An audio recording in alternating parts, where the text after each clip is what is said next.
नेपालको चुनाव प्रणाली कसरी बन्छ सरकार? नेपाल एक संघीय लोकतान्त्रिक गणतन्त्र हो।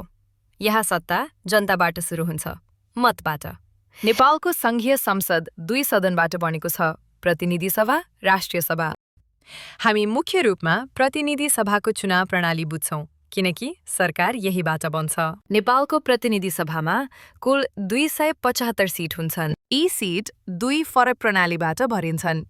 165 सिट प्रत्यक्ष निर्वाचन प्रणाली र 110 सिट समानुपातिक प्रतिनिधित्व प्रणाली। प्रदेश अनुसार प्रत्यक्ष सीट संख्या: कोशी प्रदेश 28, मध्य प्रदेश 32, बागमती प्रदेश 33, गण्डकी प्रदेश 18, लुम्बिनी प्रदेश 26, कर्णाली प्रदेश 12, सुदूर पश्चिम प्रदेश 16। समानुपातिक प्रणालीमा जनताले दललाई मत दिन्छन्।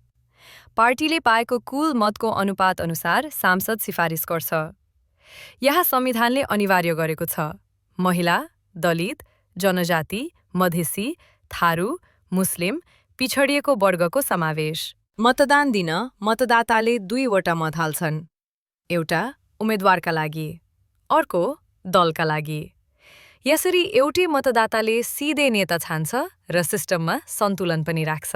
प्रतिनिधि सभामा सरकार बनाउन कम्तीमा 138 सिट चाहिन्छ, किनभने 275 को आधाभन्दा 1 बढी बराबर 138।